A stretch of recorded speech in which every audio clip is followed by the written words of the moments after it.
Benchmark orientation, design structure, and change presentation. Tyron C. Bates of Grand Canyon University. Attendance disparities among New York City Department of Education schools. The breakdown. New York City Department of Education supports over 1.1 million students in 1,600 schools from early elementary, pre-K, kindergarten, middle school, and high school.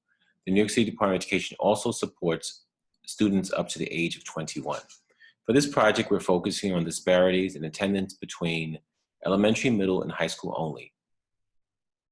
Only schools that support those students have been used for this purpose.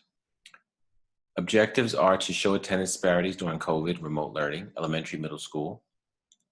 The focus we're using for this is people management, issues concerned with school-wide attendance, why this may exist, ramifications if problems persist, data during COVID-19, remote learning period, and possible plans and solutions. Single day attendance. We're looking at a single day of March 22nd, 2021. The attendance data below was averaged from 30 random schools across the Bronx and Manhattan in elementary, middle, and high school. So 10 schools randomly chosen from each grade level, and the attendance for this particular day was averaged out. Elementary and middle school both averaged out at 92%, so this was rounded off, and high school at 67%. While elementary and middle school both averaged out at 92%, there's a clear gap from high school at 67%.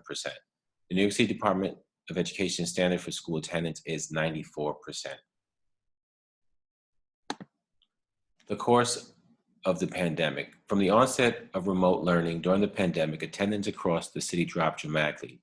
The city saw averages in the 80th percentile. Unfortunately, New York City Department of Education became very secretive about the attendance numbers and would release citywide numbers, not by district.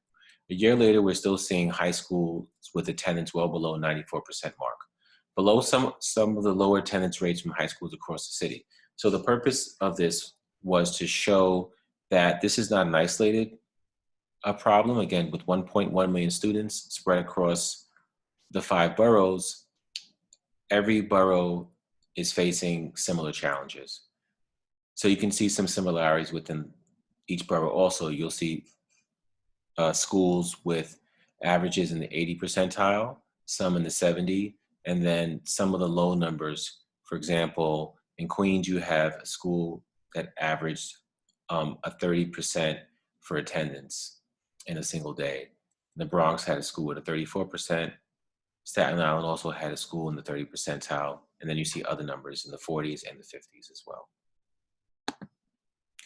Why does this matter? According to New York City Department of Education, a student with 90% attendance has missed 1 month of school by the end of the year based on 180 days school year. Students with less than 90% attendance are more likely to have lower test scores and not graduate from high school. Aside from academics, high school students also miss out on school activities, sports, and other events, as well as social time with friends. What are the differences? Surprisingly, some of the areas that separate adolescents or high schools from elementary and middle school can be key factors in their truancy. So we're looking at the difference between a high school student, basically, and a middle and elementary school student. So high school students can be independent. They do not require an adult to remain home alone. Individual class schedules, possible social life outside of the home and school. Parents can attend work while their student is at home alone working, as they're age appropriate. For middle and elementary schools, they may be fully or semi-dependent on an adult. For example, a first grader will need an adult to be home, whereas a 7th or 8th grader may be a little older and not necessarily. Cannot be home alone under the age 12. Follow a class-based schedule. So their schedule is not individualized. They follow a full class schedule. Social life may be monitored by parents. Parents must rely on childcare for students in order to work outside. One of the biggest issues that parents faced was when school went on lockdown, they had to remain home with early elementary and middle school students so they can help them and support them. They could not leave their children home alone. Does conscious capital exist here? Well, let's take a look. So the New York City Department of Education has a mission and vision statement, which is 9 areas, and we're looking at the 4 tenets of conscious capitalism and doing our best to try to make some sort of connection with each. Not spot on 100%, but a little close. Let's take a look. So we have our higher purpose, stakeholder orientation, conscious leadership, and conscious culture. Higher purpose, equity, and excellence. So within New York City Department of Education, the focus is on equity and excellence. Let's treat every student the same. Let's give them the best education possible, and let's prepare them for excellence, right? The purpose is much bigger than the individual. It's on everyone. You want everyone to be able to benefit the same way. Core leadership and conscious leadership. So schools are run by administrators, and those administrators go through, rigorous schooling to become part of that school leadership team. Whether or not these individuals may follow a conscious leadership model, it may vary. In my experience, I have seen some that kind of embody that conscious leadership spirit, togetherness and justice and conscious culture. So the cultures of the schools are very important. Every school is different, and that is actually based on leadership. It's based on its members, and kind of similarities with that conscious culture is based on those individuals. Diversity in our schools and stakeholder orientation. One of the beautiful things about our schools is that many of our schools are diverse, and the stakeholders come from all over the place. High schools are interesting because you have schools that exist in a community, but some of its students may travel from far and wide, and they start to become part of that community. And in a sense, they become a stakeholder in that community. They develop friends, they frequent the businesses, they take a life of the community. Change is a good thing. So here's Kotter's 8-step change model, which we came up with. Attendance and all pertinent data should be made accessible on a daily basis. Central offices and school-based coalitions should be meeting regularly to address all concerns. Using stakeholder recommendations, form strategies that have been proven successful. Invite community and other members to join the effort. Brainstorm possible barriers for initiative.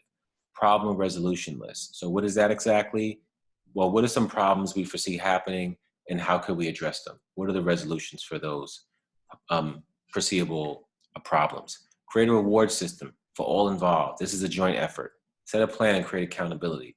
Allow members to create responsible deadlines. So when bringing individuals together, instead of having a power struggle with deadlines, allow the individual members that are volunteering their time to come up with deadlines that they feel are appropriate for them. Out with the old, in with the new. As strategies begin to succeed, continue to push. Let's not dwell on what's not working. Possible barriers to change model: time, COVID restrictions, technology, financial, group dynamics, language, availability, and resistance from higher ups. And there definitely could be more. So let's look at a couple of them. So time, everyone's on a different time schedule due to work and other responsibilities. COVID restrictions are still in place in many places, so that can definitely get in the way. Technology, there can be many different barriers with technology. Not having technology can be a barrier. Financial, the means of getting places with financial resources. And again, language can further be a barrier, as well as availability. And resistance from higher ups is basically when you're dealing with a system like the Department of Education, you may have resistance from people in administration. Working formulas. When committing to a big effort, this could involve scores of individuals from various backgrounds. Important to understand group dynamics. If this effort is team-based, then the team may need to be broken up into smaller work groups. Professional development training should be available. So assuming you're gathering a group of volunteers, you may want to provide them with the necessary skills to help and ensure that they'll be able to perform to their best. A look at the current plan. The Department of Education currently has a success mentor program to combat truancy and attendance concerns. This has already existed within the schools. The program has been stepped up during remote learning to address the increased need for outreach and support efforts. So there already is something in place that has kind of been stepped up to meet the needs. Woody Allen famously said 80% of success is showing up.